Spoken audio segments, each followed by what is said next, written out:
Ora, muito boa tarde a todos e a todas. É um enorme prazer estar aqui em nome da Sociedade Portuguesa de Literacia em Saúde e da Escola Superior do Politécnico de Setúbal, a Escola de Saúde.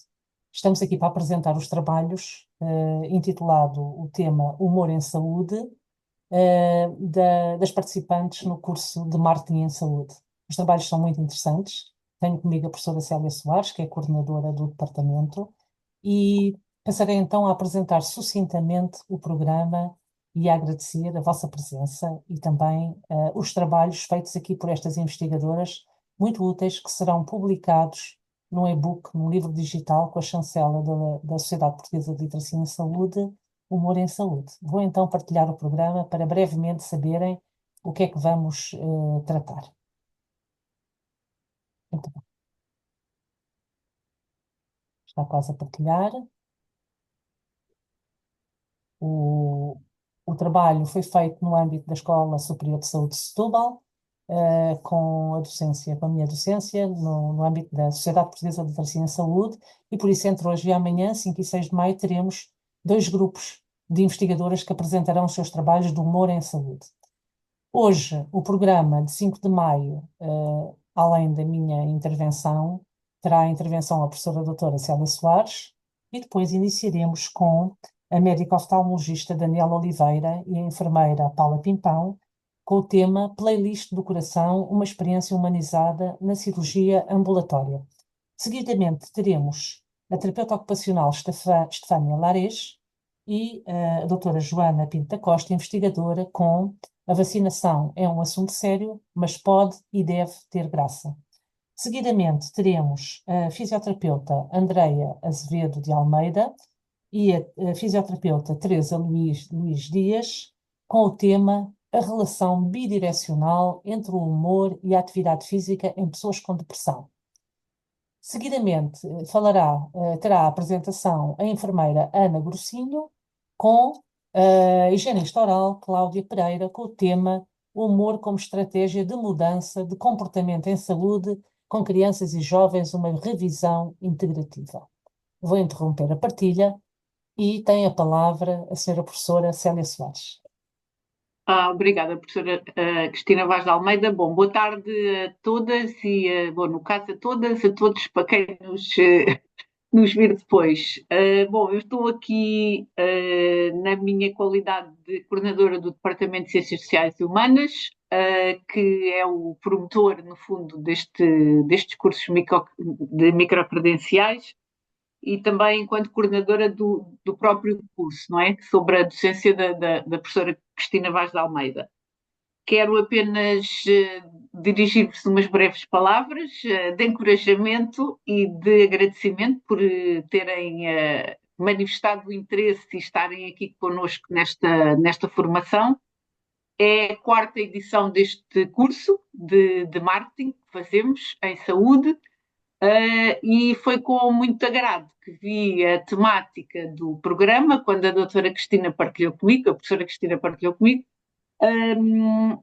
Portanto, não muito habitual a utilização do humor como ferramenta e estratégia de intervenção em saúde, quer na prevenção, quer também do ponto de vista como estratégia para a mudança comportamental. E, portanto, é com muito agrado que vejo as temáticas que vão ser cobertas nestes 2 dias.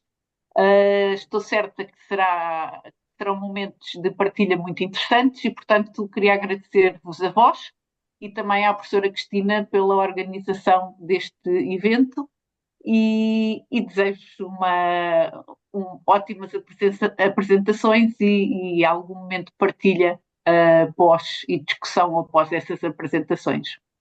Muito obrigada, senhora professora Célia Soares. É um enorme gosto também tê-la aqui. Vamos então começar as apresentações com a doutora Daniela Oliveira e a enfermeira Paula Pimpão, com o tema Playlist do Coração, uma experiência humanizada na cirurgia ambulatória. Como sabem, tenho o tempo limitado aos 15 minutos. Agradeço que cumpram o tempo. Podem partilhar.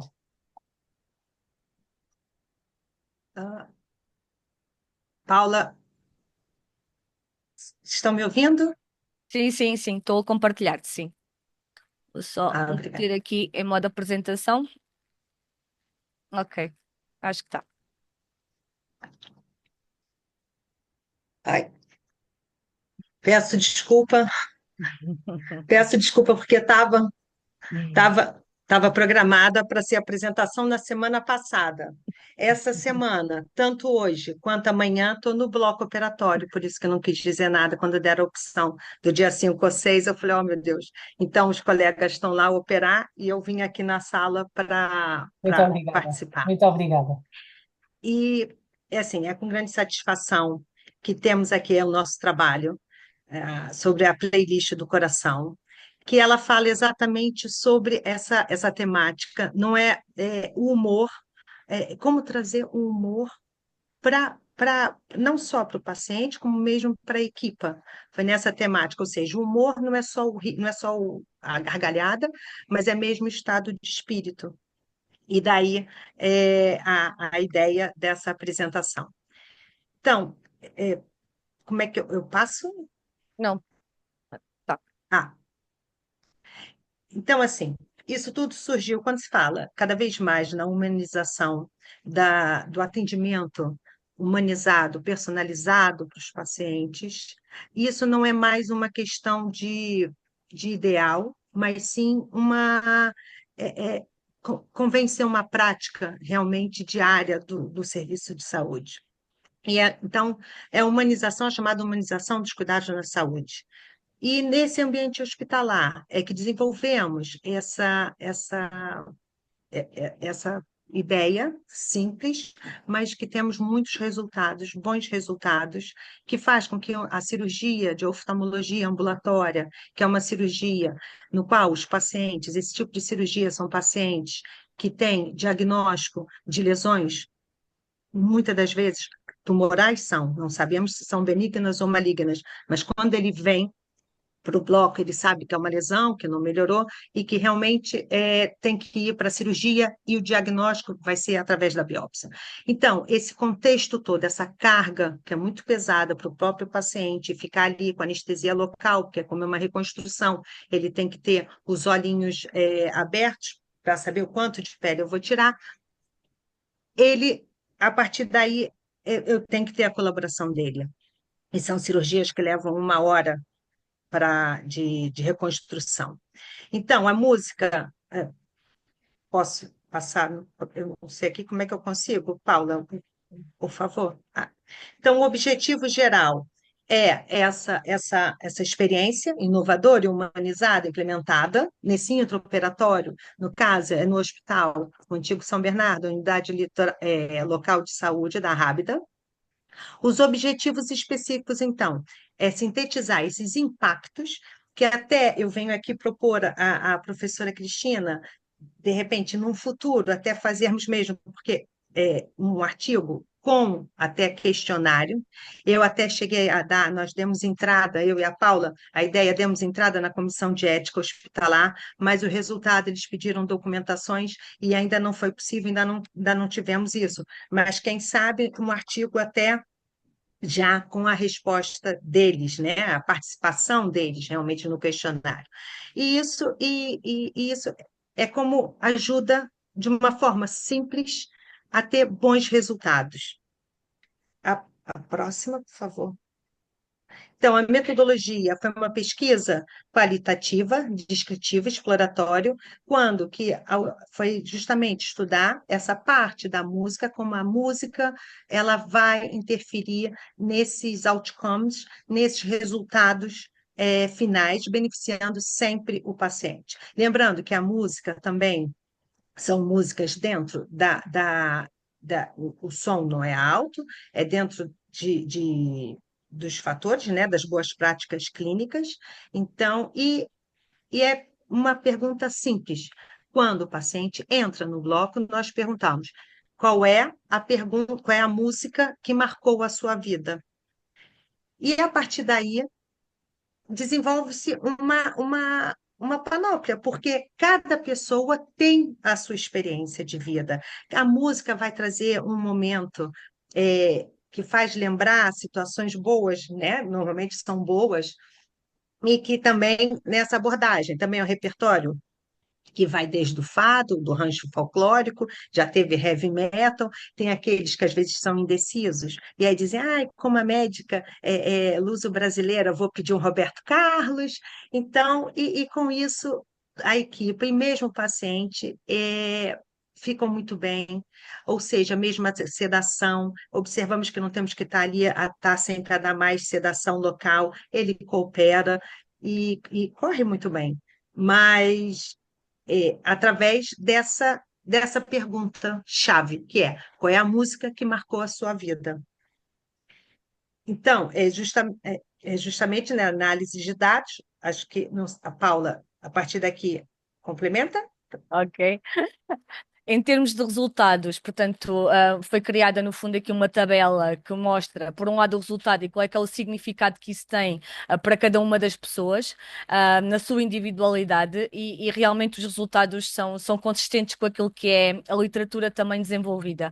E no fundo, há uma redução da ansiedade pré-operatória, portanto, aquela música gera familiaridade, conforto, há uma melhor colaboração durante o procedimento, as pessoas estão menos inquietas, estão mais relaxadas, há uma diminuição da necessidade de sedação, portanto, isto é verificado pela estabilização dos sinais vitais, há um aumento da satisfação do paciente com o atendimento, portanto, sentem-se no fundo individuais com a sua individualidade e centradas na sua pessoa, e há um ambiente cirúrgico mais positivo, portanto, há também aqui no fundo uma equipa coesa durante todo o procedimento que colabora durante tudo isto. Em termos de discussão, portanto, verificamos que diversos estudos apontam que a audição musical exerce um papel significativo na regulação emocional e na modulação do humor. No contexto hospitalar, isto é especialmente importante e pertinente porque a música, nomeadamente a música personalizada, tem-se mostrado eficaz na redução da ansiedade, do stress e no aumento da satisfação com os cuidados. A possibilidade da escolha da música também reforça o senso de autonomia, contribuindo para um ambiente mais participativo e centrado na pessoa. E a incorporação da música nos cuidados intraoperatórios, como é este caso, configura-se não apenas como uma estratégia inovadora, mas como uma ferramenta terapêutica que valoriza o cuidado integral, considerando os aspectos emocionais, sensoriais e psíquicos da pessoa em situação de vulnerabilidade. Concluímos então que a introdução de música escolhida pela pessoa no intraoperatório das cirurgias oculares revelou-se uma estratégia inovadora, simples, sensível, de baixo custo, mas de elevado impacto emocional e clínico. O que é que ela faz? Ela transforma o momento cirúrgico numa experiência mais confortável e única, promovendo o bem-estar. Nestas cirurgias, a música diminuiu os níveis de ansiedade e contribuiu para a regulação dos parâmetros fisiológicos relacionados com o stress. Ao permitir que cada pessoa partilhasse a música que é para si significativa, a prática promoveu um ambiente mais acolhedor, emocionalmente conectado com a pessoa e menos centrado na parte técnica.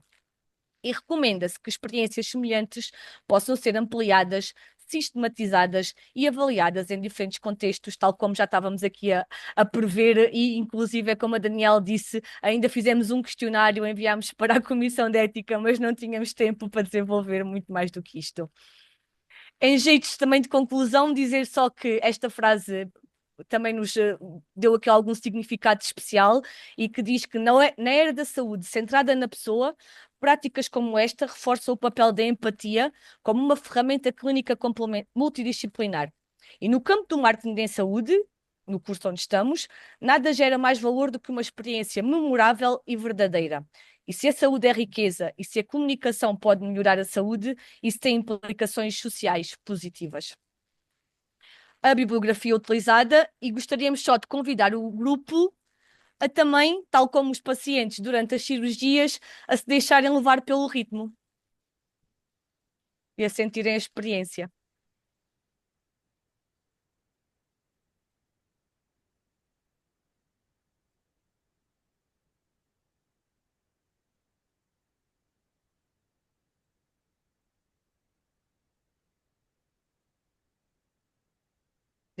Eu não estou ouvindo a música, Não está a dar a mas Não? música, se calhar tem que pôr o áudio com música.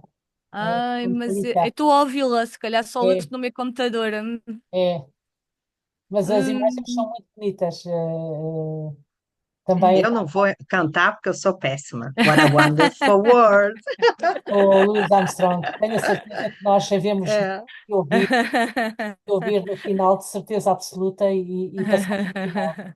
Só as E imagens. alguns pacientes, No fundo era deixarem-se levar pelo ritmo e pelas Claro, emoções, não é? E claro, esboçarem um sorriso também com a sem música, com a dúvida. cor, com aquilo que sentimos e com aquilo que vivenciamos em cada uma das situações que passam na nossa vida. Portanto, era esta a mensagem final. Obrigada. Maravilhoso, impecável, doutora obrigada. Daniela Oliveira e a enfermeira Paula Pimpão. De facto, a música tem efeitos até na própria dor, na percepção da dor, diminui a percepção da dor. A música em ambiente hospitalar é essencial para depois tornar as pessoas, até mesmo como vocês disseram, pode diminuir o nível de sedação, a quantidade de sedação. E esta pergunta que vocês criaram tão interessante é: qual é a música que marcou a sua vida? É muito importante, porque as pessoas sentirão de facto muito mais o ambiente, a agradabilidade, e conseguem transportar-se para outro ambiente que vai para além da dor. Muito interessante, muitos parabéns, gostei muito do vosso trabalho e dou-vos os parabéns, e espero que de facto depois da Comissão de Ética possamos publicar, porque acho que é mesmo. Nós vamos publicar o e-book, o livro, na Sociedade Portuguesa de Literacia em Saúde, mas com a Comissão de Ética reforça muito mais este caminho que tem que ter continuidade e replicabilidade. Muitos parabéns às duas. E vamos Obrigada. então seguir para a terapeuta ocupacional Estefânia Larês e a investigadora a doutora Joana Pinto da Costa, que nos vão apresentar: a vacinação é um assunto sério, mas pode e deve ter graça. O palco é vosso. Podem começar. Se calhar abrir um bocadinho a apresentação, aumentar. Conseguem ver?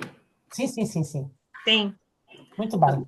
Boa tarde a todos. Eu vou dar início então à nossa apresentação. Este trabalho foi desenvolvido por mim e pela Estefânia e nós demos o título de A vacinação é um assunto sério, mas pode e deve ter graça. Tente Eles, tentar só pôr no landscape, naquela, clicar Toda naquela, a apresentação. no modo de apresentação. É isso. Não desculpe, para mim consigo estava também. no modo de apresentação. Vou parar a partilha e vou recomeçar a partilhar a Tá bem, janela inteira. bem. Provavelmente era por causa disso. Desculpa. Também se não for, também não há problema, que vemos bem. Agora estão a ver bem? Ainda não está partilhado.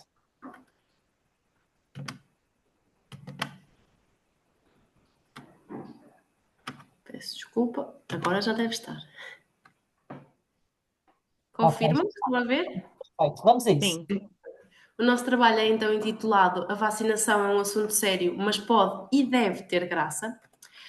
E quando nós fomos desafiadas pela professora Cristina para desenvolvermos um trabalho sobre humor e saúde, considerando as estratégias de marketing em saúde que fomos aprendendo ao longo do curso, nós ficamos na dúvida e a perguntar-nos que tema de saúde é que iríamos tratar. Como vocês sabem, eu sou investigadora em saúde pública, neste momento a trabalhar na área da vacinação, e a Estefânia é terapeuta ocupacional. Por isso queríamos encontrar aqui um tema em comum que nos interessasse às duas.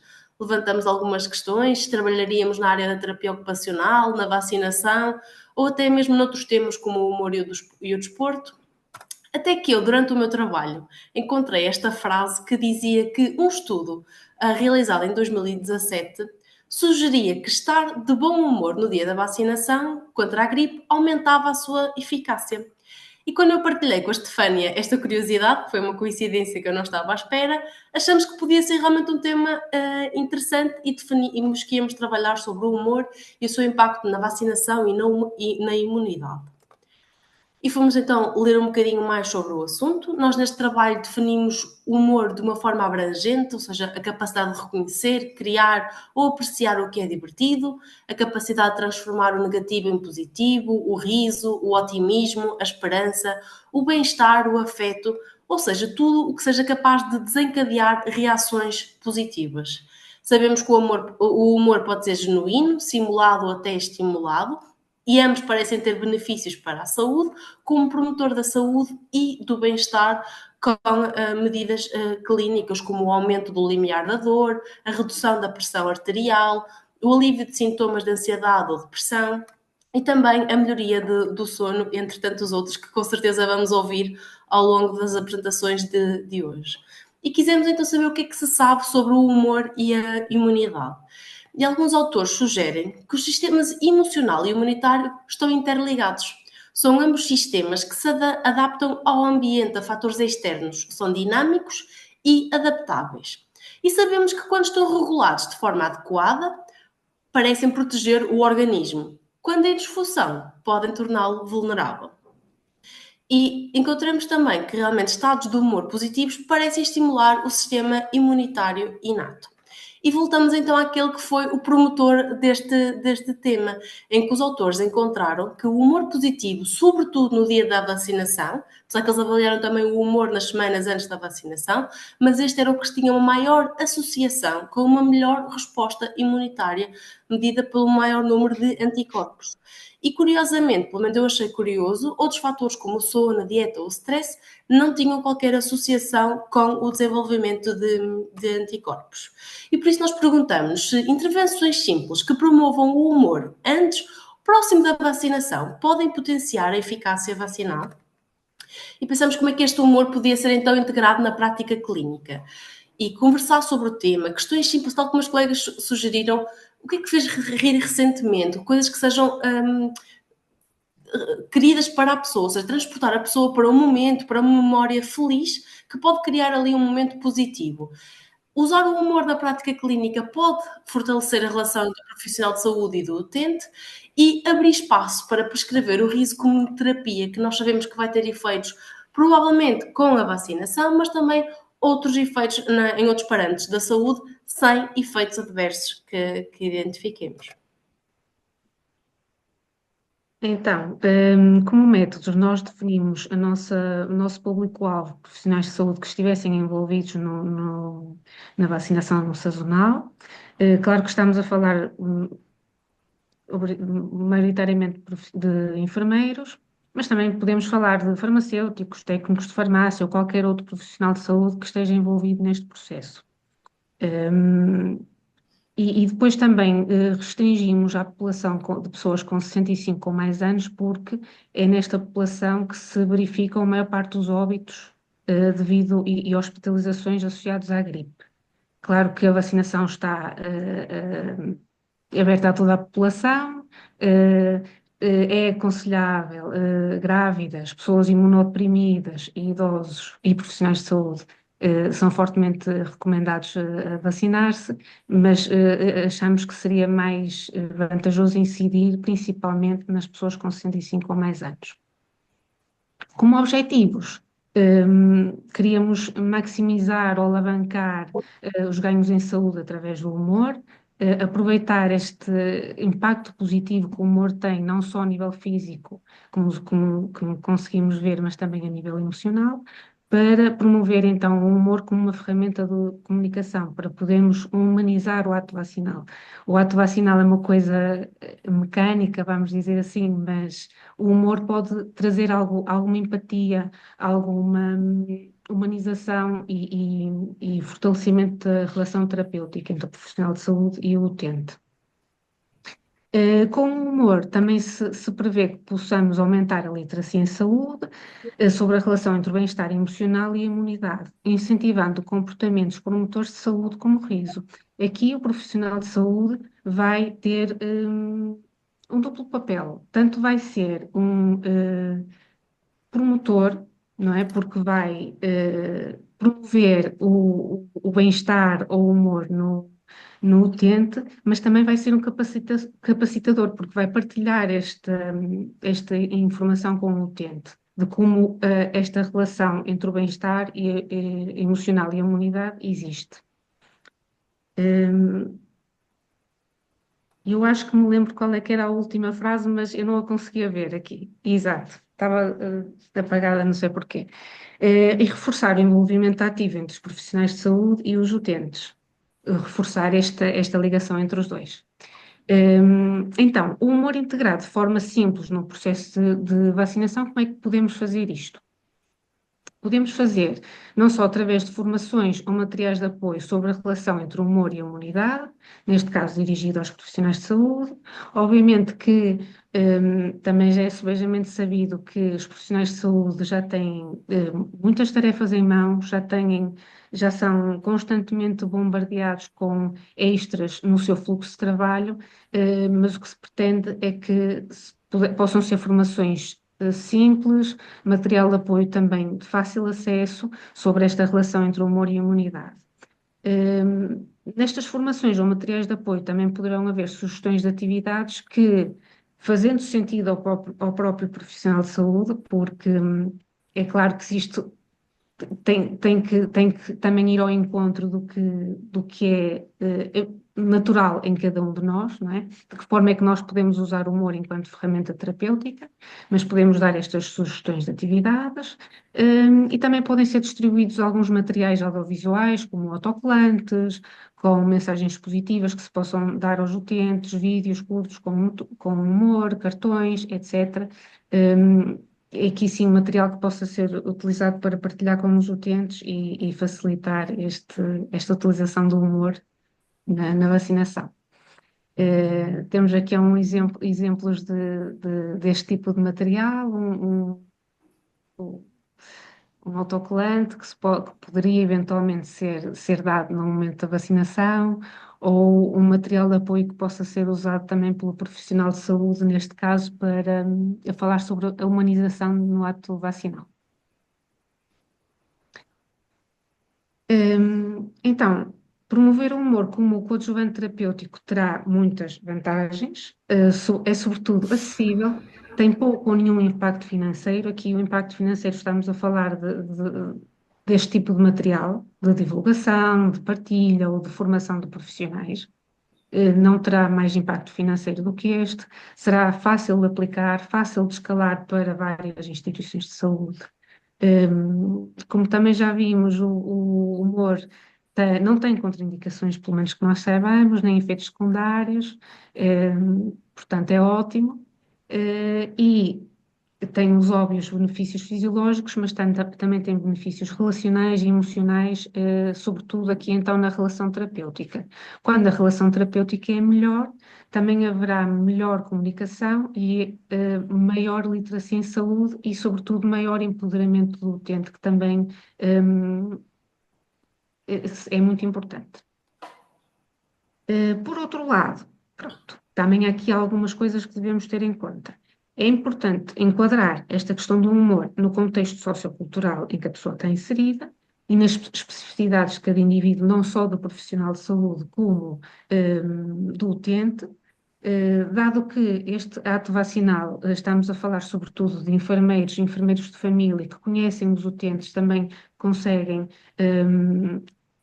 adaptar de forma empática o humor às especificidades de cada indivíduo.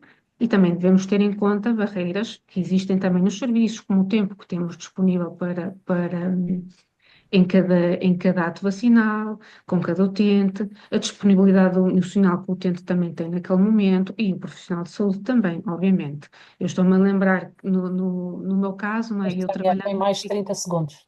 Ok. Trabalhando na psiquiatria, tenho em conta que a disponibilidade emocional do utente não será a mesma todos os dias, por isso é importante adaptar.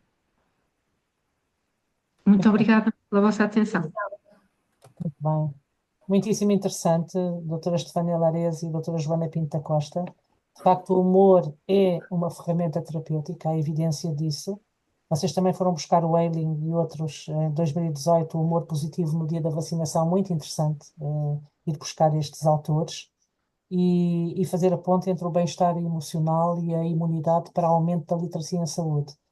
Achei interessante os cartões que vocês falam, cartões pós-vacinação, era interessante os cartões antes da vacinação, para estabelecer já aqui uma sinergia para o humor. Os materiais atribuídos aos utentes antes da vacinação ajudam e facilitam também o trabalho dos profissionais, porque não têm que estar a repensar o que é que vão dizer, o que é que vão fazer, há materiais prévios. E disseram muito bem e reforçaram a importância da adaptação cultural também. Acho que isso é um pormenor interessantíssimo e que reforça muito também o vosso trabalho. Muitos parabéns pelo vosso trabalho, gostei muito mesmo. E vamos Obrigada. então passar à terapeuta Andréa Azevedo, fisioterapeuta Andréa Azevedo, de Almeida, e à fisioterapeuta Teresa Luís Dias, com o tema a relação bidirecional entre o humor e a atividade física em pessoas com depressão. Vamos ouvi-las 15 minutos, faz favor. Podem começar. Olá a todos, boa tarde. Boa tarde. Conseguem ouvir-nos Sim, e sim, ver? sim. Sim. Então, como já foi apresentado, o nosso título o título do nosso trabalho chama-se A Relação Bidirecional entre o Humor e a Atividade Física em Pessoas com Depressão e é um artigo de revisão narrativa da literatura. Portanto, como também já perceberam, as duas, tanto eu como a Andreia, somos fisioterapeutas. As duas trabalhamos com população com patologia de depressão. Portanto, a Andreia trabalha no âmbito exclusivo da saúde mental. Eu trabalho com população crónica com doenças neurológicas e muitas vezes associado à patologia de base neurológica surge também um quadro depressivo. E as duas partilhamos aqui uma estratégia de intervenção que é a atividade física. E daí a seleção e o nosso interesse específico por este tema.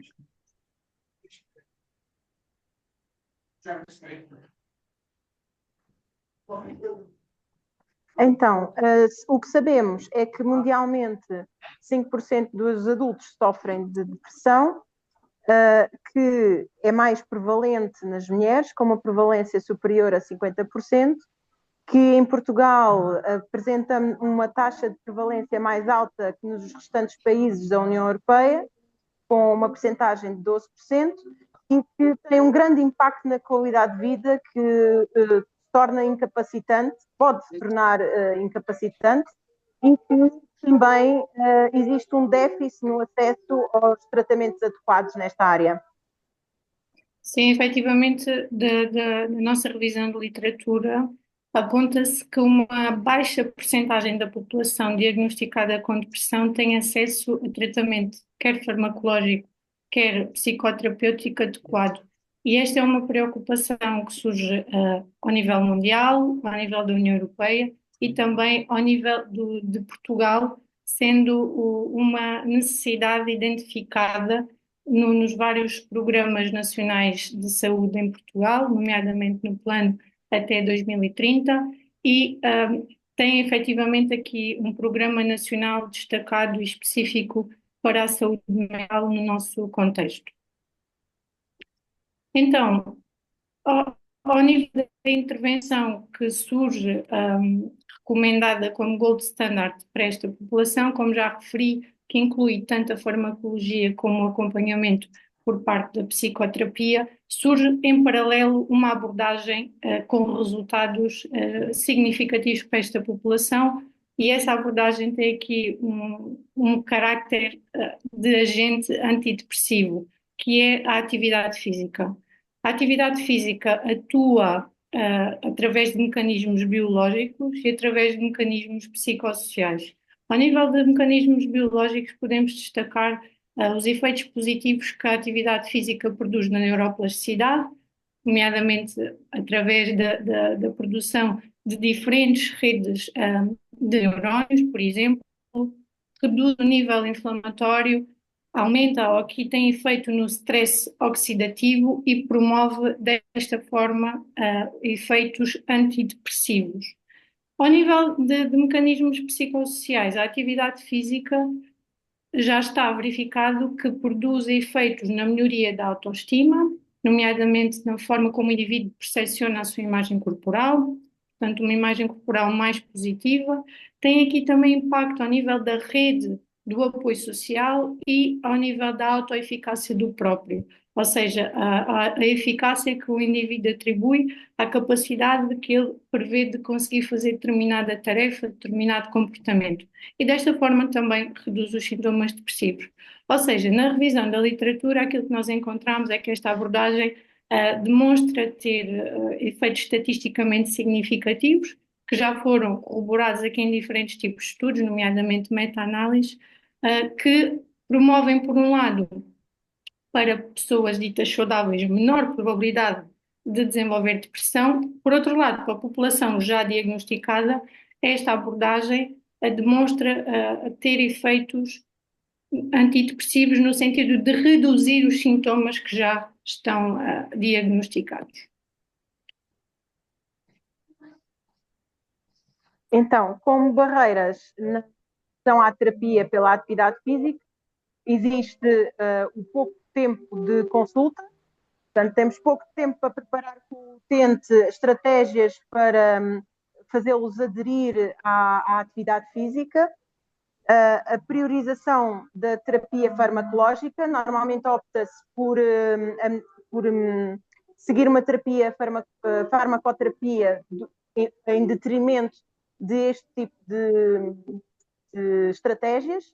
Existe também falta de conhecimento específico sobre a atividade física por parte do profissional, normalmente do profissional da parte médica ou da parte da enfermagem que acompanha este utente. Existe também pouca energia por parte do utente, portanto, ele normalmente não tem vontade de iniciar, tem muita dificuldade em começar, não é? Esta estratégia, assim como existe também este sentimento de apatia face ao futuro, não é? Que também é comum na depressão. Neste sentido, tentámos aqui perceber se o humor poderia ter alguma influência na adesão da estratégia da atividade física em pessoas com depressão. E surgiu então a questão de investigação: será que a aplicação de estratégias de humor pode facilitar a mudança comportamental em pessoas com depressão, incentivando-as a praticar atividade física?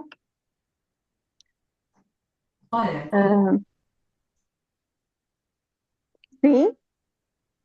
Ia dizer alguma coisa? Não, foi alguém que entrou, André, foi alguém que entrou. Ok. Portanto, como resultados e como pequena discussão, nós concluímos aqui que então existe uma relação bidirecional entre a atividade física e o humor em indivíduos com depressão, que melhorar os níveis do humor associam-se, aliás, a uma maior probabilidade da adoção de estilos de vida mais ativos, que a prática regular melhora o humor e favorece a continuidade e a adesão, e que identificou-se que em pessoas com depressão, aumentos nos níveis da atividade física melhoram o humor da pessoa no próprio dia, e que, inversamente, piores níveis de humor e sentimentos negativos predizem dias com menos atividade física. Portanto, os resultados que os estudos nos deram. Portanto, existe efetivamente aqui esta relação bidirecional entre o humor, o mood com que a pessoa está e os níveis de atividade física que essa pessoa vai fazer num dia, e a relação inversa. A própria atividade física tem efeitos de atuação no seu humor. Encontramos aplicações diversificadas do humor ao nível daqui do estímulo e do incentivo à atividade física. Trazemos aqui alguns exemplos. Este estudo foi um RCT que pretendeu verificar o efeito associado ao envio de mensagens, neste caso SMS, com teor humorístico, como incentivo à caminhada. Aqui vocês veem do vosso lado direito, tem aqui um sapato branco que foi sempre utilizado, e do vosso lado esquerdo tem imagens que foram variadas. Este foi aqui um exemplo. Portanto, temos aqui um gato antes da caminhada e um gato depois da caminhada. E estas mensagens simples demonstrarem ter efeito estatisticamente significativo no nível de atividade física, nomeadamente no iniciar a caminhada, e os resultados demonstraram que isso aconteceu devido a mecanismos que atuaram sobretudo ao nível da alteração da autoeficácia, no autocontrolo e na motivação do próprio para realizar a caminhada. Muito bem. Uma das estratégias também é o yoga do riso. Mais 30 segundos, está bem? Que, apesar de existir pouca evidência com revisão integrada da literatura, aponta como o yoga do riso como uma intervenção complementar e eficaz na redução dos sintomas com pessoas com depressão e ansiedade. Só para complementar e para terminarmos, ao longo das diferentes estratégias, a diversão foi aqui um fator comum. Ou seja, devemos incentivar a prática através dos gostos, os gostos individuais, as preferências individuais e que essa prática se traduza em diversão para o próprio, pois isso irá aumentar e incentivar que o mesmo mantenha este comportamento. Por outro lado, o humor também é positivo na relação terapêutica, ou seja, ao nível de toda a reabilitação do indivíduo com depressão e sem depressão, e também parece melhorar a coesão de grupos de intervenção, ou seja, grupos de exercício físico com pessoas com patologia, nomeadamente a depressão. Estratégias de humor também apresentam resultados estatisticamente significativos. Portanto, a conclusão do nosso trabalho é que existe uma relação entre o humor e a atividade física e que esta é bidirecional e que estratégias que reconhecem e potenciam esta relação dinâmica, incluindo aqui o uso do humor como uma ferramenta motivacional, podem melhorar a eficácia dos programas de intervenção. Muito bem. Muito bem. Obrigada. Obrigada. Muito interessante, de facto, o vosso trabalho, uma revisão bem feita, apesar de integrativa, mas uma revisão bem feita, e de facto este conceito da diversão, não é? Do próprio ter diversão e esta questão bidirecional. É para o utente, mas também é para o profissional, ou seja, há aqui um ganho coletivo, um ganho integrado, não só direcionado para o utente, mas também direcionado para a pessoa que presta os cuidados, e isso é muito interessante. Achei muito interessante aqueles exemplo After My Brisk Walk, o estímulo para a iniciação da caminhada, o potencial da diversão para estimular o gosto ou a vontade. Achei muitíssimo interessante. O vosso trabalho está muito interessante, muito bem organizado e por isso, terapeuta Andreia de Almeida e fisioterapeuta de Teresa Luís Dias, muitos parabéns pelo vosso trabalho. Está mesmo muito interessante para publicar. E, Eu bem, peço só desculpa porque tenho aqui um barulho de fundo. Eu num carro onde estou, tive que ser aqui, claro. então peço desculpa da minha parte. Muito bem. E vamos então ao último trabalho do dia de hoje, Humor em Saúde, e que será apresentado pela enfermeira Ana Grossinho e pela higienista oral Cláudia Marisa Pereira. O tema é, e podem já ir partilhando, humor como estratégia de mudança de comportamento em saúde com crianças e jovens, uma revisão integrativa, e por isso o palco é vosso. Prontas para vos ouvir. Podem abrir, ampliar se calhar, aumentar a tela em baixo, partilhar o ecrã em baixo naquela que tem. Muito bem, já está. Podem avançar.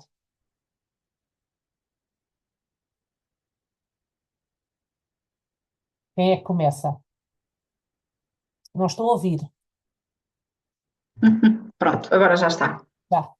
A Ana chegou mesmo agora, não sei se ela está preparada. Muito bem. Se não, avança a doutora Cláudia. Está bem. Então, o objetivo do nosso trabalho é mostrar como o humor pode ser uma estratégia na mudança de comportamento em saúde, principalmente com crianças e jovens, e portanto nós fizemos uma revisão integrativa, lemos diversos artigos.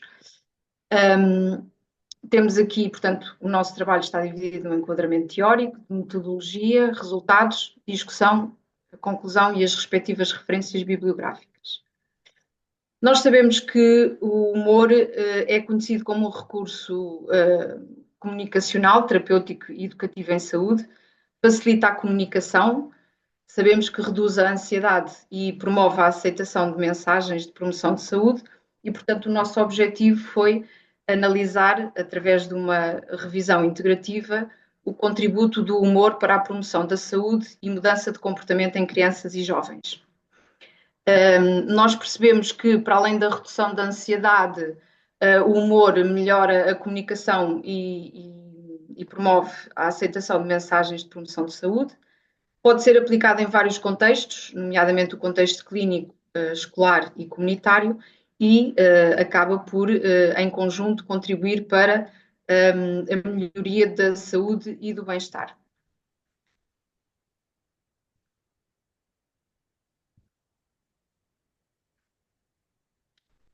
como é que nós fizemos a nossa metodologia? Portanto, fizemos uma revisão integrativa, procurámos os nossos artigos em diversas bases de dados e na literatura cinzenta.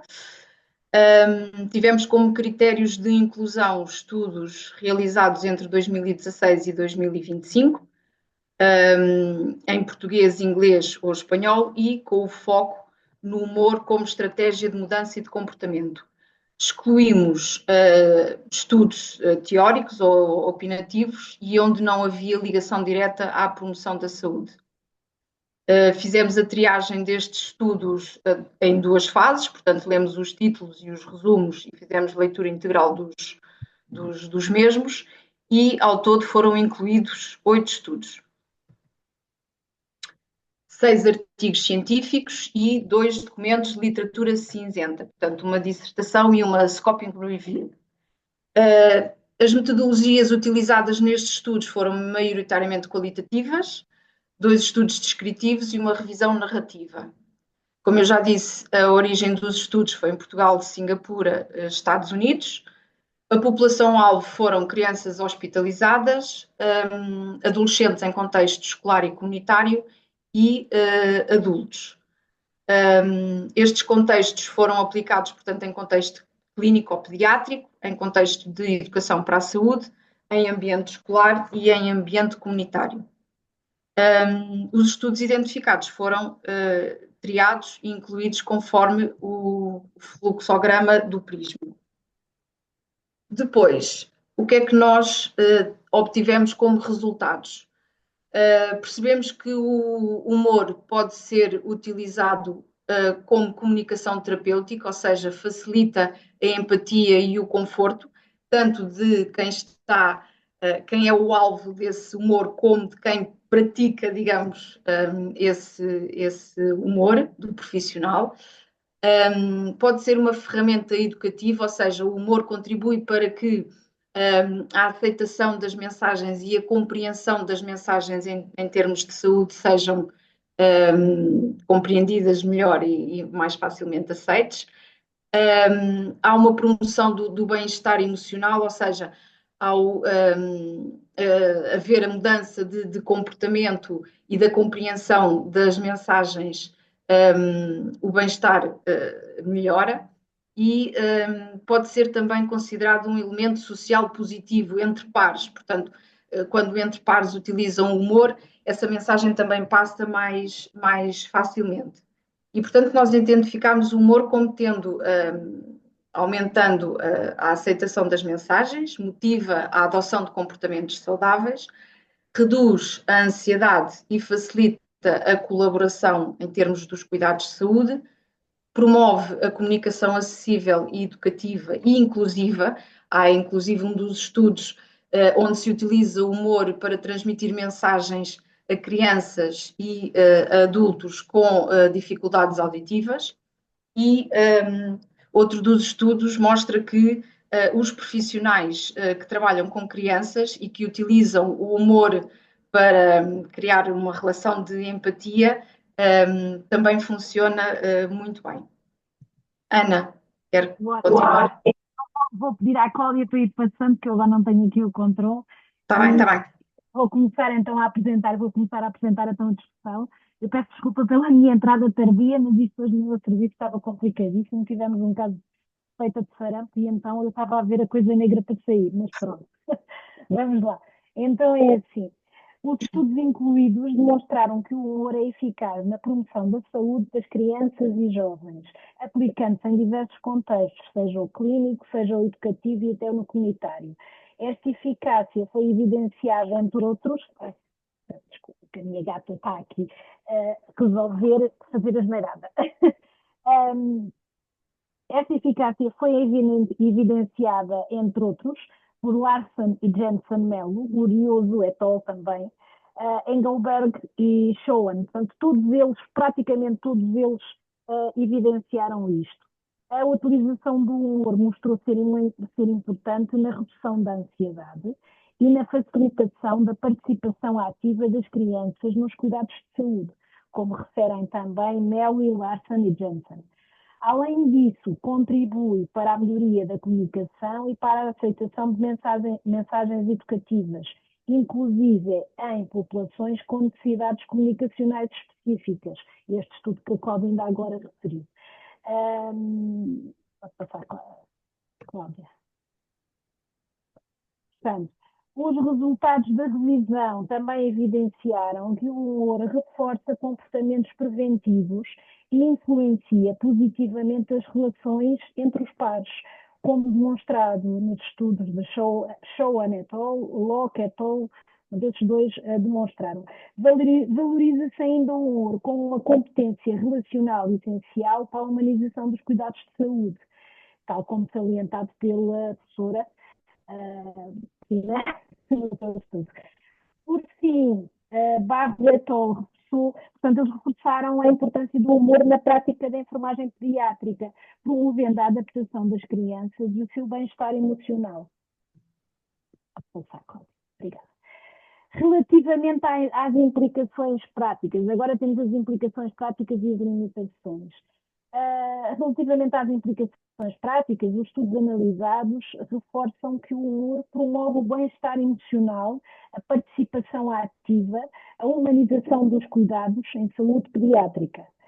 As estratégias humorísticas facilitam também a educação para a saúde e a comunicação inclusiva e potenciam a influência positiva entre pares, promovendo comportamentos saudáveis em contexto escolar.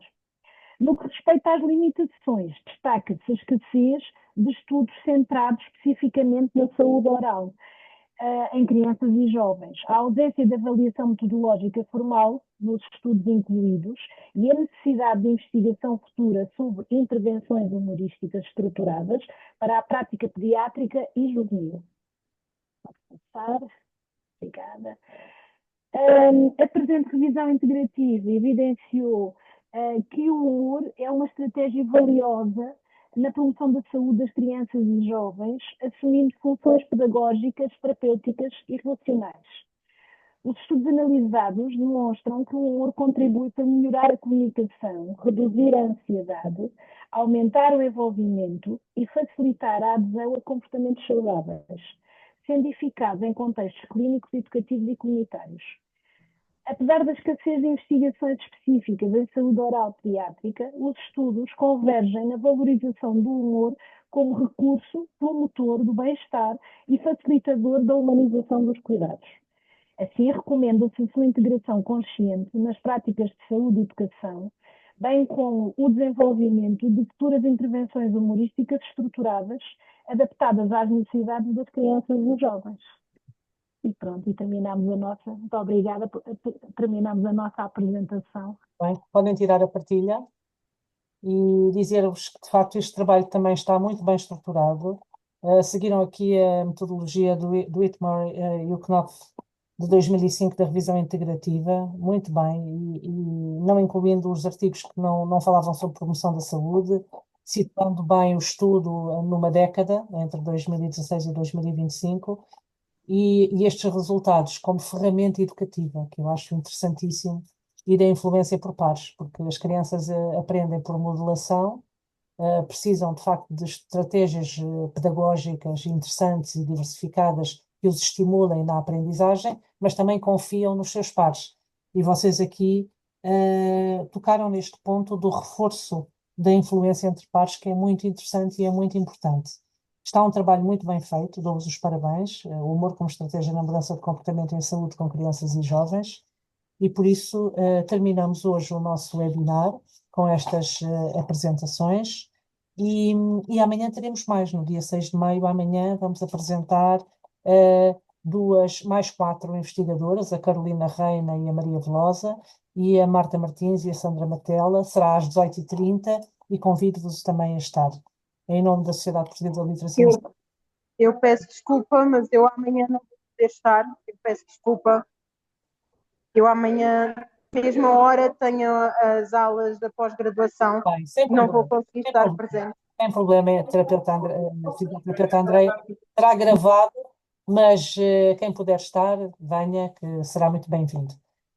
Este evento é um evento, como sabem, que está gravado, vai ser publicado nas nossas redes e no nosso site e partilhado com a Escola Superior de Saúde de Setúbal. Foi um prazer ter estado convosco em mais um curso, caras que eu revisito como a enfermeira Ana Grossinho, que é um gosto, e depois falaremos com certeza amanhã.